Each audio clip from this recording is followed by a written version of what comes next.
इस कार्यक्रम के पुण्यार्जक हैं नमिनाथ युवा मंडल शहडोल।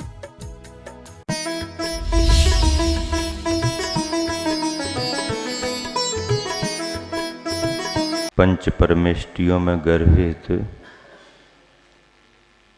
आचार्य परमेष्ठी केवल आचार्य ही नहीं होते हैं, उनके व्यक्तित्व में, उनकी साधना में उपाध्याय और साधु का पद भी समाया रहता है।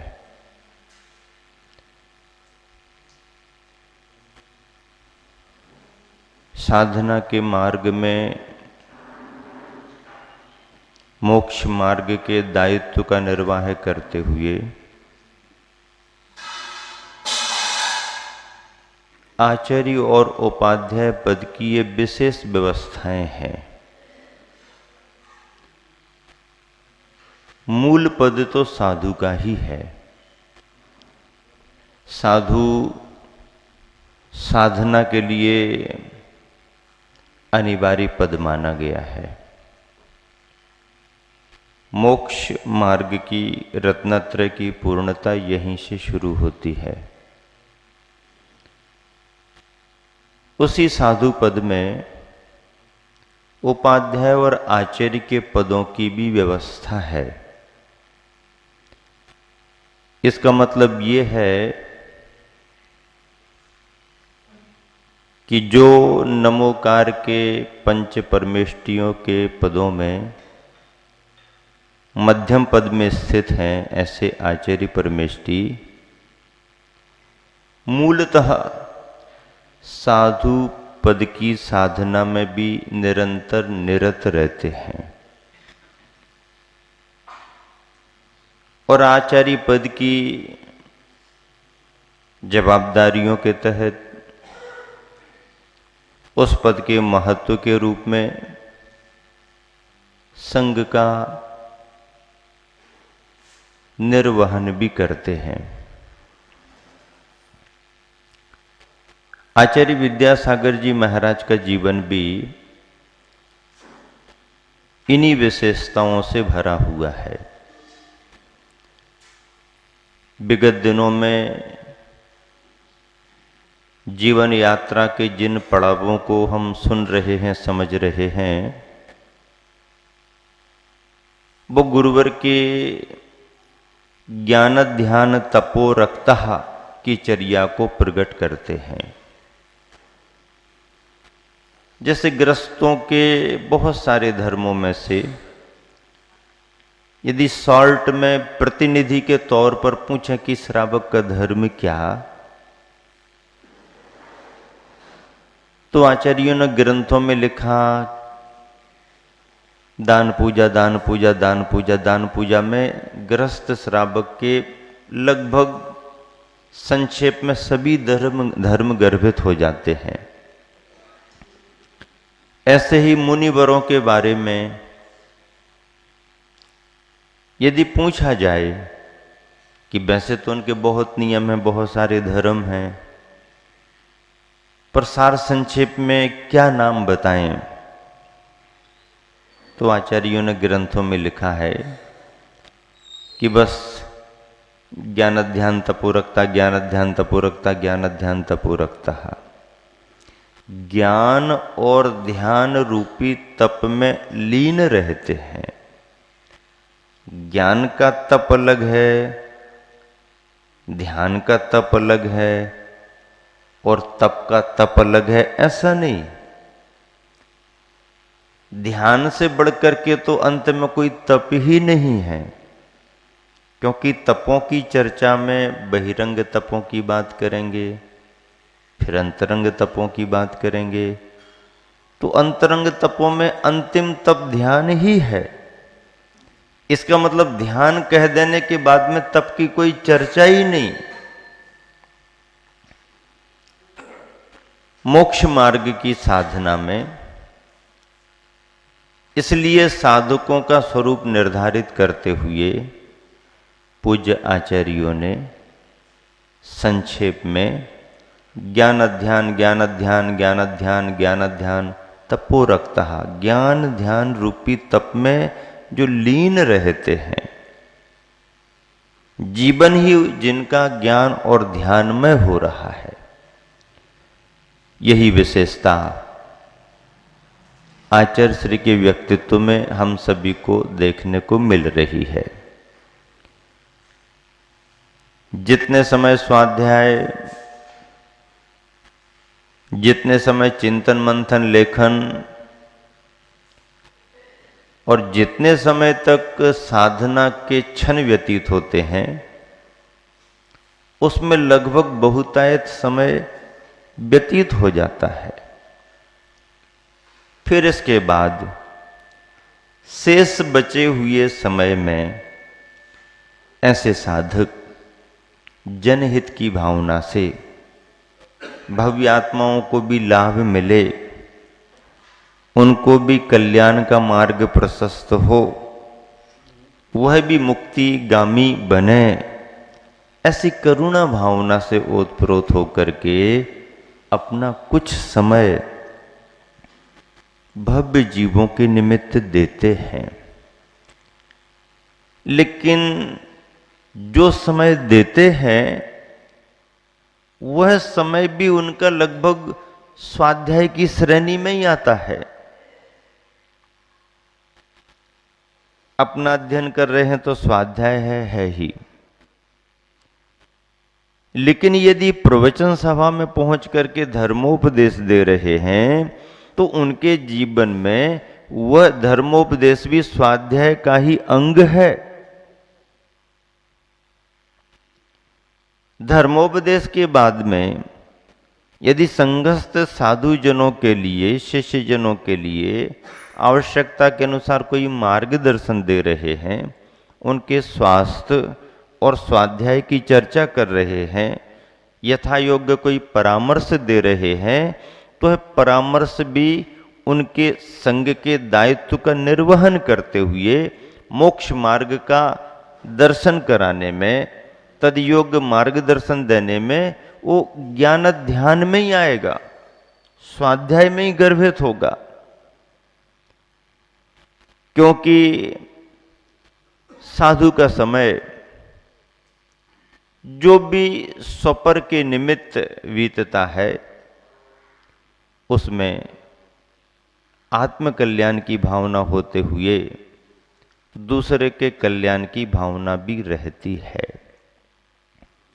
और इसीलिए आचार्यों के स्वरूप में स्वपर हितकारी भी कहा है। उनका व्यक्तित्व स्वपर हितकारी होता है, उस विशेषता से वो युक्त होते हैं।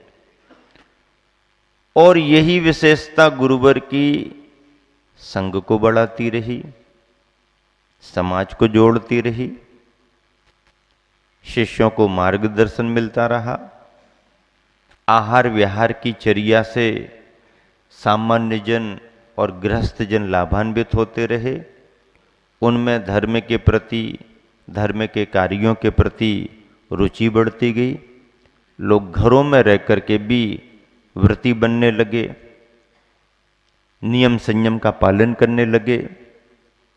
ये फर्क बड़े स्तर पर देखने में आने लगा। और इसी मायने में सन 1976 और 77 का चतुर्मास मध्य प्रदेश के बुंदेलखंड भाग से लेकर के समूचे देश को प्रभावित करने लगा।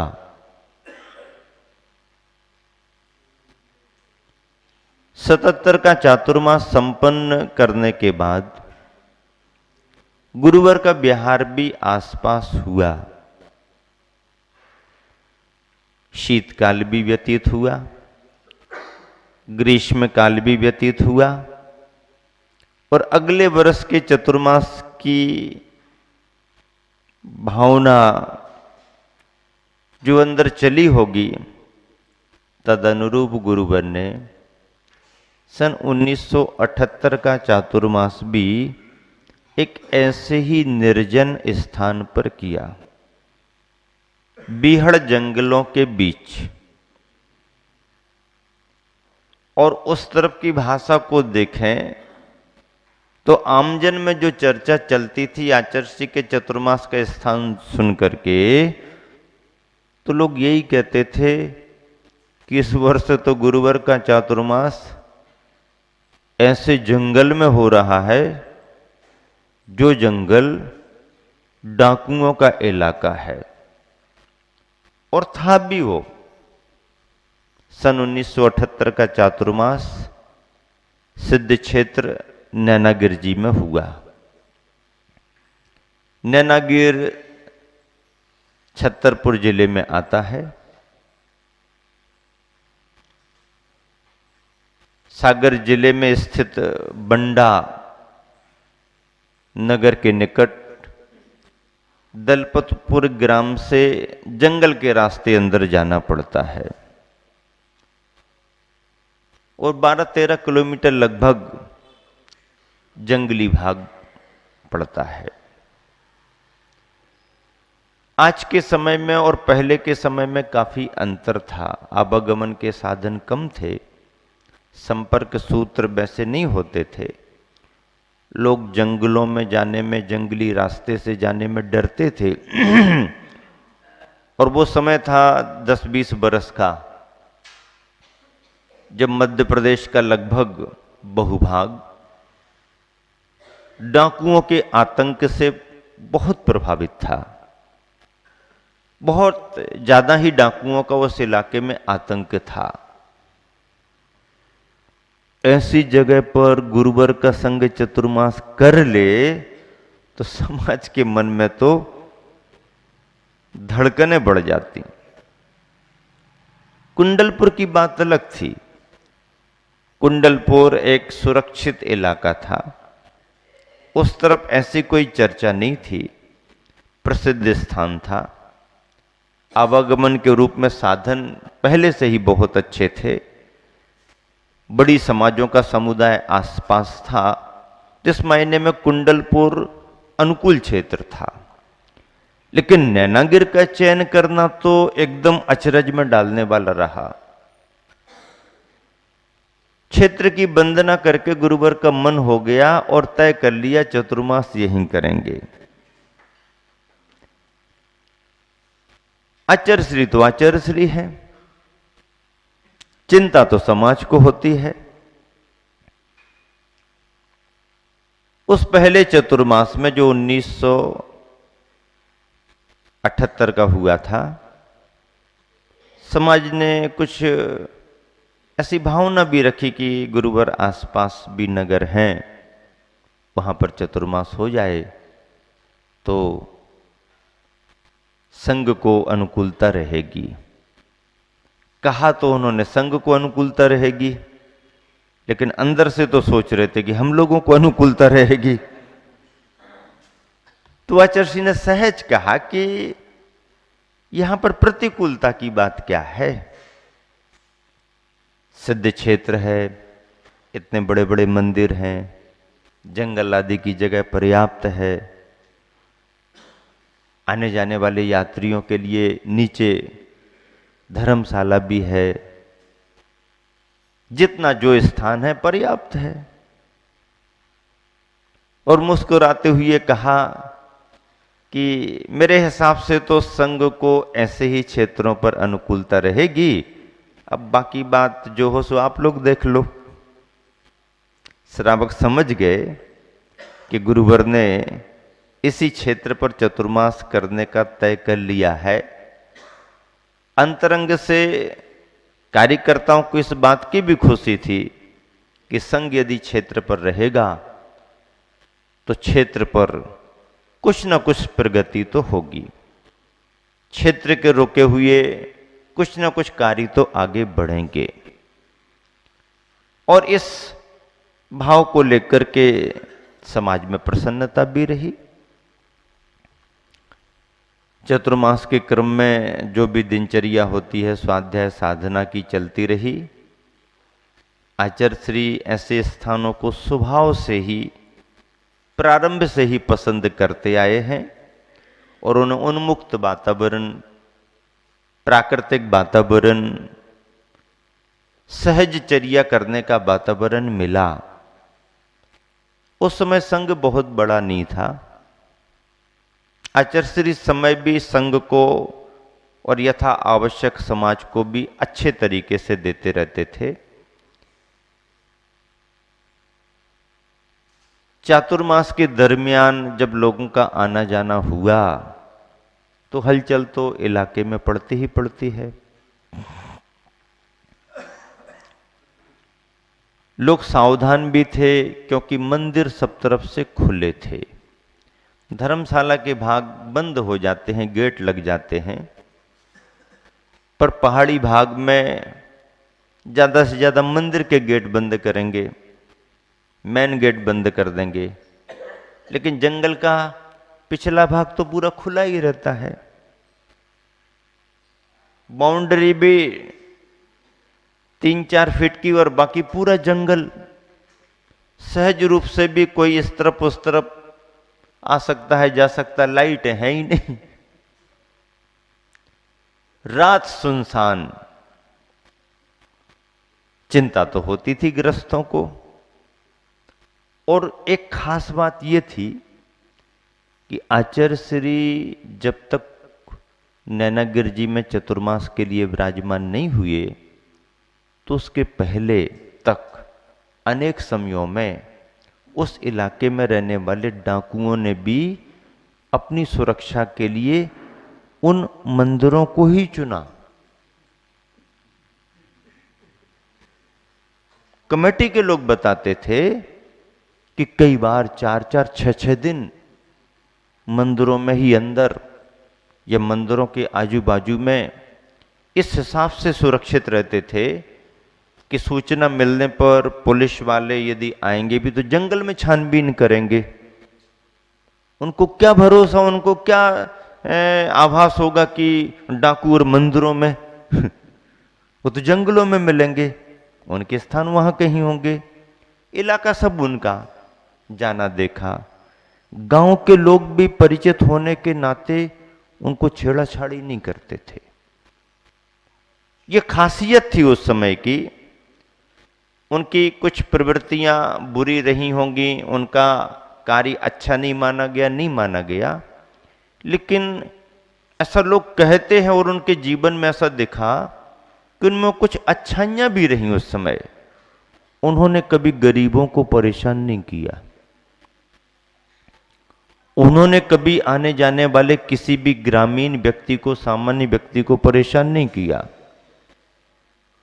उनकी नजर रहती थी तो अत्यधिक संग्रह करके रखने वालों पर रहती थी, और यदि बदला लेने की उनकी भावना होती थी तो गांव में जब कभी ऐसे परिवारों पर कोई जुल्म ढाए गए, उन्हें किसी भी रूप में प्रताड़ित किया गया, परेशान किया गया, अपमानित किया गया, तो विद्वेष के भाव से उन्होंने इस रास्ते को अपना लिया। और कई बार तो ऐसे उदाहरण भी प्रस्तुत हुए कि यदि उन्होंने कहीं से लूटपाट भी की है तो गांव देहातों में जाकर के गरीबों में उसको बांटा भी है उन्होंने, ऐसा भी लोग बताते। तो गांव के लोग भी उनके सहयोगी रहते थे, सपोर्ट कर देते थे। एक तो इसलिए कि भाई इनके बीच में रहना है तो इनसे हटके तो रह नहीं सकते हैं।